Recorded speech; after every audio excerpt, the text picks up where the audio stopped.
Welcome to another edition of the 49er GoldCast.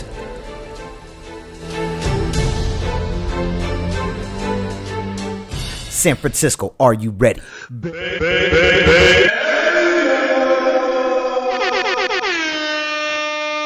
Boom! Welcome to another edition of the 49er GoldCast. We are the voice of the faithful. I'm your host, Rudy Solis III, and with me is my brother, my co-host, Raymond Solis the first, baby. And our esteemed co-host, Old Man Davis. Boom! Boom, boom, boom! Boom! There we go. Boom! Oh. Another one is in the Bucs, Tampa Bay at San Francisco 49ers, and it was another rough one. Another really rough one. We're not going to spend too much time on it. I think there's a lot of other news. Kind of like we said last week, we're kind of just beating a dead horse to keep talking about it. But for anyone who doesn't know, and if you're listening to this podcast, you should. The final score was 34-17, Cap's second start of the season. And again, honestly, guys, I feel like we didn't even get 30 minutes of football. And it's funny because I was watching Cap's press conference today, and he was talking about this exact same thing, about how they start really strong, but they need to play 60 minutes of football. And I was like, this is exactly what we were talking about on the GoldCast. But I felt like we got about maybe 25 minutes. What do you guys think, Greg? Well, with the liabilities in the middle of the field, that being Nick Bellore and Mike Wilhoit, there's constantly going to be issues with the running game. And they're not the only culprits to blame here. I don't want to put it all on them. I thought Gerald Hodges played a much better game this week despite it all. Eric Armstead played good. Aaron Lynch seems to be coming into rhythm. Those are good things, but he got injured, so he'll probably be out maybe 2 to 4 weeks if it's a high ankle sprain like they said. He had an MRI today. We didn't get the results back. But in addition to that, you have Eric Armstead, who's still coming into his own in year 2, and DeForest Buckner, who's a rookie, who's obviously a liability, not because he's not a good pick, as some people like to think, but because he's simply a rookie. So he lacks the polish and the technique. Not every first-round pick comes out of the gate in Pro Bowl form. You got to remember Aldon Smith. He plays a different position. He's outside linebacker versus defensive end. So it's important to remember that, because some people like to bring that argument. Hey, DeForest Buckner's not pulling his weight. When we picked Aldon Smith, he was amazing out of the gate. But yeah, he had a 5-time Pro Bowl defensive end in the name of Justin Smith, eating up blockers for him, allowing him to get free and get that pressure in there. Other parts of it was just kind of, he was a freak of nature, but majority of that came from Justin Smith. Whenever Justin Smith was not in the lineup, which was rare, at least during that prime of his career, Aldon Smith did not have the same productivity. So it's a role-playing game. All 11 guys play a role, and here's the thing: if your argument is DeForest Buckner is not a good player, thus not a good pick, when all you've done is sample him through 7 games and he's just in 1 year of his NFL career, that's not really a fair argument, because the majority of first-round picks, or actually all draftees, the majority of all draftees are all struggling right now. There's a very small sample. Dak Prescott is an exception to the rule. Carson Wentz is an exception. Ezekiel Elliott's another one. There's like maybe a handful of guys that actually get it, and they're doing pretty good out of the gate. Everybody else is struggling. That's like 90% of all the draftees, not to mention veterans or year 2 guys or year 3 guys that are still trying to figure it out. That's just the NFL. That's just all it is. So those of you who are getting impatient, you are just that. You're being impatient. DeForest Buckner is a beast, and his size and skill set speaks for itself. Just look at the tape. He was even better than Eric Armstead when he played at Oregon. He had double-digit sacks.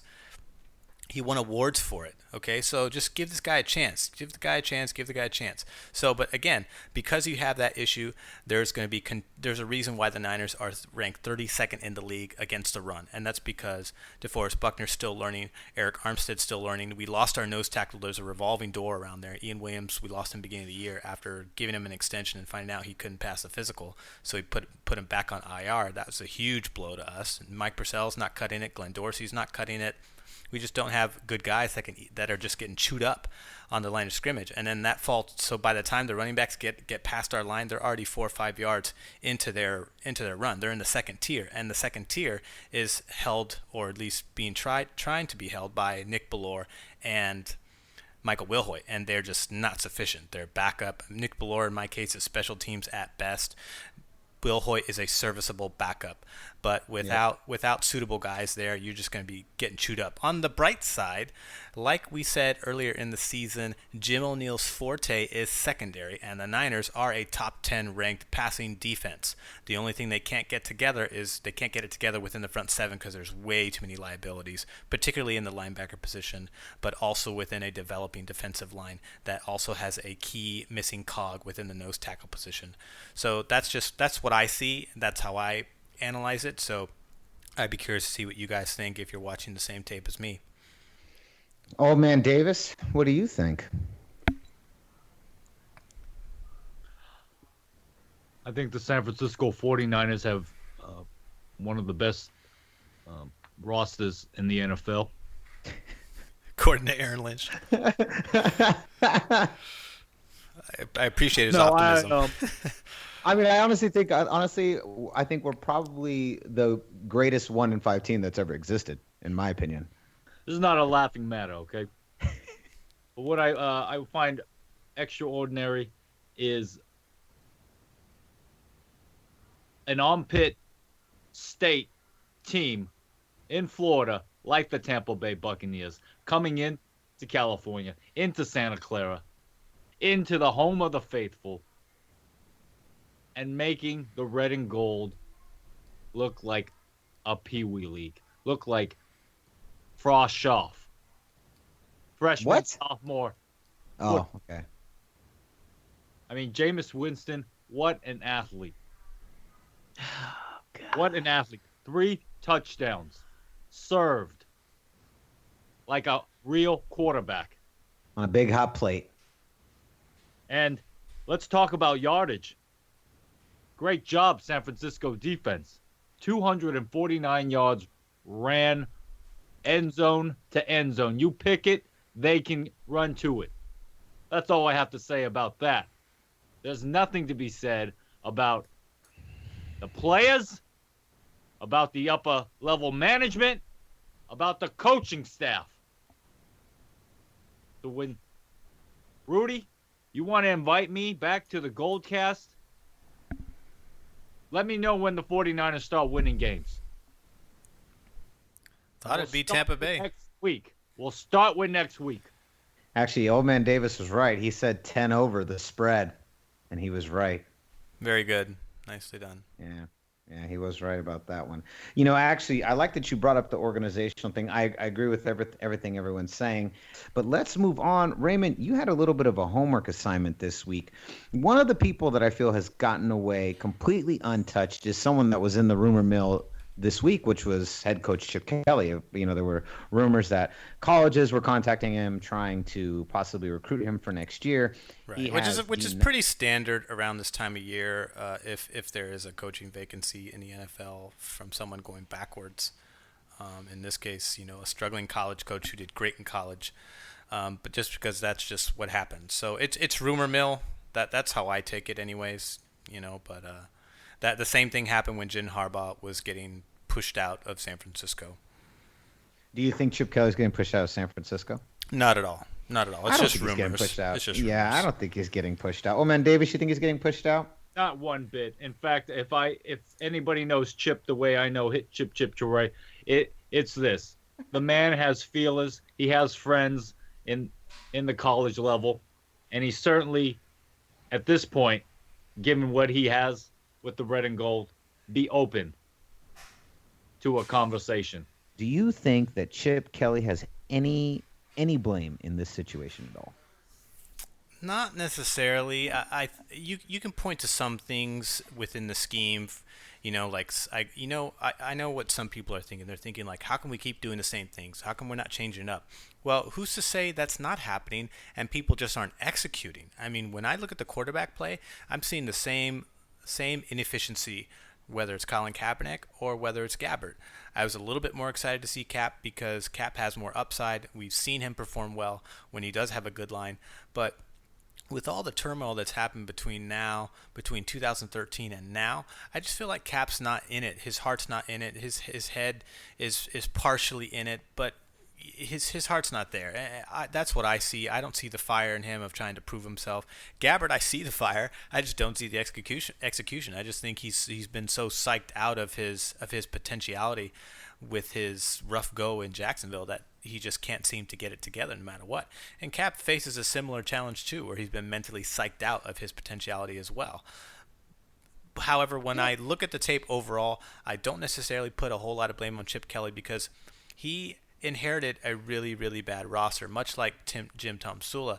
The big difference that you can make note of is Alex Boone was there on the left side with Joe Staley. That was a really strong, solid part of the line. Zane Beadles is maybe a hair less talented than Alex Boone. Although Zane Beadles does have a Pro Bowl under his belt, Alex Boone does not, although he's played at that level. Marcus Martin is there as a serviceable backup at center. The line has gotten better. In that case, the line has improved. Wide receiver-wise, we have Torrey Smith. He's not being utilized, and whenever he gets targeted, he gets overthrown. So that's not necessarily Torrey Smith's fault. That's the quarterback issue. We also had Anquan Bolden, who's one of the best possession receivers in the game in the twilight of his career. Other than that, that was... Yeah, but he's gone. Anquan Bolden's been gone. Exactly. And then on the defensive side, we had Ian Williams, who was really good as a nose tackle position. He was great. We had Quentin Dial on the right side. He's kind of rotating in with DeForest Buckner. And DeForest Buckner's not taking all the snaps, although he took a large portion of snaps this last game. But you think here's the question, right? Here's the question. But do you think a different coach could handle this same roster more competently? That's the question. Well, sure. I mean, you go to other proven coaches who have done even more than Kelly, and sure, I think they'll get some different productivity. You put what's his name? You put Belichick over here, he'll work magic because it doesn't matter who goes into New England at what talent level or what draft round. Sure, lots of players don't work out in New England; they get shipped off. We've picked up their players; they've picked up some of our guys, but he has such a good system that guys thrive, that a lot of guys tend to thrive in that system regardless. So I think if you put a coach who's obviously even more proven than Chip Kelly, sure, I think he can get the job done. I mean, but if Jim Harbaugh was still here, I think he'd be struggling pretty close to the same, in my opinion.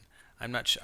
Maybe the defense might be different. I actually like the defensive scheme. It's slightly more complex than what we saw last year. It's way more aggressive. The only problem is we've had injuries week in and week out, and we've lost all of our best players. So you take any team and you take two of their best players. You take Denver and you take out Von Miller and Aqib Talib and tell me how good they continue to perform.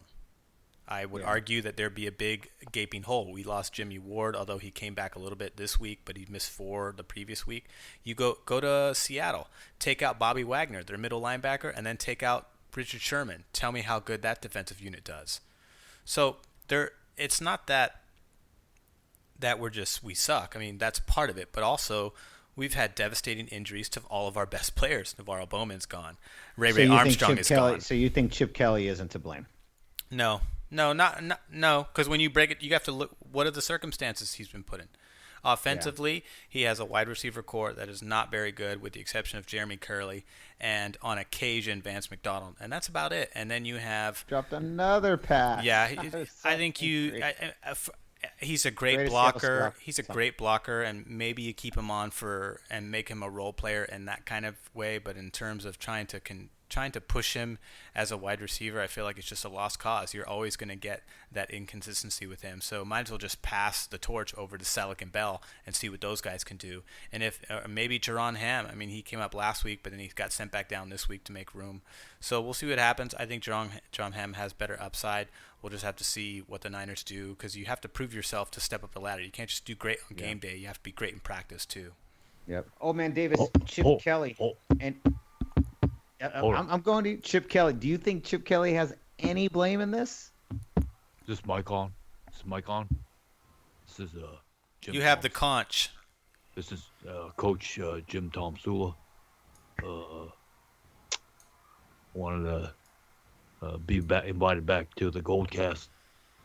Got a heck of a football team out there, doing the best they can, and well, every week, just try to do better than we did last week. Look at the tape, see what we can learn from it. Chip Kelly, I know he's doing his best at number 7, Colin Kaepernick. I only hope that maybe Trent can give me a look. Throw me a bone. To throw you more than the $7 million you already got. I like a job back. Possibly. Bet you would. Possibly with maybe With a little less pomp and stance. maybe with the tape physical therapy team. Maybe Washing the bathrooms, painting the stadium. I'll vacuum floors if I need to. I got to get back in. I got to get back in. Let me ask you, Jim Tom Sula. Let me ask you while we have you on the line real fast. Yeah, sure, shoot. What would you do different if you were the head coach right now, or would you keep it just the same? What would you do? You're the head coach today. You've got to buy. What do you do going into New Orleans? I'd go to Mardi Gras early. I try to get some film looked at with a couple drinks. Talk to some of the locals. See what their thoughts are. At Mardi Gras. That's where you get your NFL intel from. No, tremendous team. The Saints are. I'd continue talking with them. See if they let us have a win. Try to negotiate a win before the game. Over some drinks. We're not looking to be brown like the Browns, but we like to get a win. So if the higher powers that be, Mr. Drew Brees, could you just take it easy on us? I think that might work. I think that just might work. Thank you so much, Jim Tom Sula. We really appreciate you coming on the GoldCast. That was amazing. Here you go, old man Davis. Thank you very much. Old man Davis, it's always a pleasure when Jim Tom Sula. The legendary Tim Jamsula. Tim Jamsula, he was here. That was incredible. Now, okay, check this out, guys. So trade block. Now, here's the reason I want to talk about the trade block. The trade block rumors are Torrey Smith and then Staley, although Kelly's come out already and denied that Staley's going.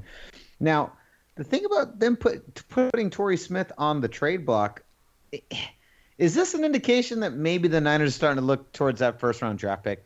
Old man Davis, what do you think? Oh, definitely. You think so? I You see. think so for sure? I see a GM that's just pulling his hair out. I mean, I saw the man walking down the hallway during the game, just deep in thought, unsure of what to do next. The man, if he's gonna save anything left of his integrity as a GM, as an executive of the year, this guy's looking to make moves and do it when it should count. And moving a receiver like Torrey Smith, or even possibly any other player on that team that's worth value, it's certainly not a bad idea to build a draft selection for the upcoming 17 draft and the 18 and 19, all the way to the point where we're talking to the 2020s as San Francisco 49ers being a contender. You know, might as well just start looking towards the next decade, right? I mean, we only got 4 more years. This one's kind of a wash. Raymond, do you think that trading Torrey Smith kind of puts the Niners in like a tanking mode, where like kind of that NBA style, like, all right, let's dump some of our good players, see what we can get, and start heading towards the future? It feels like that a little bit to me. Like if we really trade, depending on what we get for Torrey Smith, like if we just get draft picks, then I think we're kind of on the tank mode. If we don't get draft picks and we actually get like maybe some players that are better at the short game, at shorter passing routes that are maybe more accessible for someone like Kaepernick or Gabbert, then I can understand. And then maybe it seems like we are trying to win some games today. But I feel like if all we get back is like some draft picks, I think we're in tank mode. Yeah, I don't know if they necessarily want to tank the season, but I think if Torrey Smith gets dealt and you get a draft pick for him, because Torrey Smith still has a lot of value, he's still relatively young, he has a lot of juice left in the tank.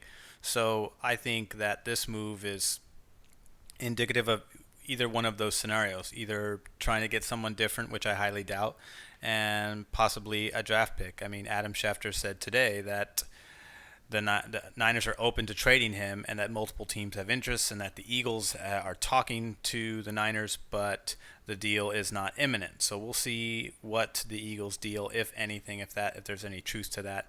Joe Staley, I think if you do part ways with him because the Niners control him with a team-friendly contract through 2019, if you are going to deal Staley, you deal him at the end of the season. You don't deal him right now because then you're tanking unnecessarily. It's premature. I mean, I Well, get not only are you tanking though, but then I mean you're just I don't know, you're just opening up a window of trouble for the 49ers for the rest of the season. exactly, and the offensive line is one of the few bright spots on the team right now. So you don't necessarily want to go ahead and start meddling with that just yet, especially when you have guys like Josh Garnett who's still trying to come into his own, and Zane Beadles just joined the roster via free agency, so you kind of you have a good core there, and Trent Brown has really solidified himself this season as a perennial offensive lineman, which has been great. Another bright spot on the team right now.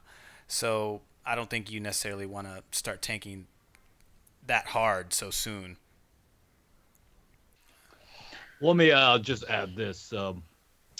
Let me just add this. You don't tank if you're a player. You follow what the coach gives you as an assignment, and you definitely want to hope to win. But I think that locker room isn't looking to lose games. If anything, they're demoralized. Not if They you're Aaron Lynch. not if you're Aaron Lynch. They Hey, they they see already the end of the season, and they just want it to end already. I appreciate his optimism. I really do. And if everyone did their job synchronized, then sure, the results would be different. But yeah, I think upper level management knows the the room in their salary cap of how much they have, and coming up, any opportunity to unload value players and start new, certainly. I think you start with Smith.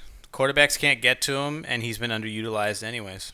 Smith has not even been a difference maker on this team ever since he's been signed. So I agree. And Rudy, why don't you just add your name to this? Because if you don't, you're a dope. This the receiver just doesn't have what it takes to be on a Chip Kelly offense. well, I don't think that he has what it takes. I don't think he has a quarterback that's capable of utilizing him for all of his talents. And I think if we were, again, I think if we were to get, it depends what we get for the trade. I think it's hard to say now if the Niners. You said something really poignant. Players don't try to tank. Organizations do. Organization, when it comes to the tanking mode, it's never the players, it's always the organization. And what the organization will do is it'll put the team in a position to tank. That's what it'll do. It will cut off its face despite its I head. don't think they're quite there yet because they know that they got a lot of young guys and they're dealing with a lot of injuries, and it's not necessarily time to do that. But you do need to start thinking about shedding, jettisoning some excess baggage from guys that just haven't worked 'Cause we're out, not that are going to on the their playoffs. that are on their last lifeline. I think Tank Carradine is on that list. I believe the wide receiver group, a lot of them are on that list. I think you probably start with Quentin Patton. He continues to not do anything. On the defensive side, I already mentioned Tank Carradine. I think you either keep Will Hoyt because you have no other option, no other serviceable backup, but you probably demote Nick Ballore and start to look at middle linebacker again. You look at outside again. If Gerald Hodges doesn't step it up, you probably part ways with him as well. There's a lot of liability out there. I think Dante Johnson is another one that you part ways with. He's got great size, good athleticism, but just can't seem to get it together with that. So but you won't necessarily start to see them tanking. I mean, unless it continues to go down this right and you start seeing guys get cut loose, I highly doubt it because you need. What are you going to do? Promote practice guys from here on out? That's Yep. not going to do you any favors. Yes, Ray. Yes. In all seriousness, you want to get rid of the personalities. Torrey Smith has talked enough to the press to already let the public know he could be a troublemaker instead of a difference maker if he's not happy. He'll speak his mind, and then that's just gonna implode the rest of the locker room. Well, I think the locker room's already imploded. We're way beyond that at this point. But having said that, I still would like to see. It really would kind of go circling back a little bit back to the Chip Kelly thing. It really would bum me out if Chip Kelly left because it just you need someone in there to set up a system, and it takes long term. You need someone. You need a system. A system takes a while to kind of set, and I do think that Chip Purray and Jim O'Neill have what it takes to put something in. And I think the main thing is depth in players, which we've talked about already. I don't want to keep addressing it. We do it every week, but let's go into some bigger NFL news. We've got just a couple minutes here left on the GoldCast. Did you guys like the Seattle Arizona game yesterday? Well, am I the only guy that liked it? Like everybody bashed it super hard online. I thought it was great. I don't know. I love just watching teams get sacked and smashed at every play. I love defense. I mean, unless you're a Cardinals fan or a Seattle's fan, and you're just watching Seattle's offense has steadily declined every single season, and in the Cardinals' case, this is just a division grudge match. So I personally love defense. Unless you're a fan of one of those teams, an ardent fan, then sure, I'm sure you were probably frustrated, maybe even a little bored. But for me, I think you got to be impressed because both defenses are very impressive units, and I love a good defensive show, and I miss that from San Francisco. Yeah, what did you think, man, Davis? Did you like that game? I mean, it was I think universally panned. this was definitely Phil Dawson's calling. Unfortunately, he's on a. Yeah, it's unfortunate that it has to end in a tie. That doesn't make sense to me. It's a stupid rule. You got two teams, NFC West, duking it out, and all it is field goal kickers that are going to make the difference on who wins and who loses. Last night just happened to be two teams that couldn't decide who wanted it best. Yeah, it was the best of special teams. It was the worst of special teams. God, both teams were just awful. But offensively were awful. But speaking to that, kind of leads to my final point, really quick. NFL ratings decline. That's kind of the big news. It's everywhere. It's down like about 11% this year. Baseball playoffs were actually up 38% from 2 years ago. Real quick, round robin. What are your guys' thoughts? Raymond, start with you. Super quick. What do you think is leading to it? And then we got to go. We're almost done. Well, the fact that we have the most controversial presidential race in the history of its existence is probably a big reason why. And on the baseball side, you have the two teams who have had the longest World Series droughts currently in Major League Baseball is another reason why as well. So you put those two together, sure, I can buy that. As in terms of the protests, I highly doubt that the percentage of people who have, because I know a couple people who are boycotting the NFL, but I don't know very many outside of the couple of people that I've heard. But I doubt that the percentage of people who are boycotting are making a huge dent within that 11%. Oh man, Davis, your thoughts? Ratings decline. I'm going to give you 3, but I'm only going to say 2. Number 7, on a knee, with the fro. Oh my God! Hear me out. Hear me out.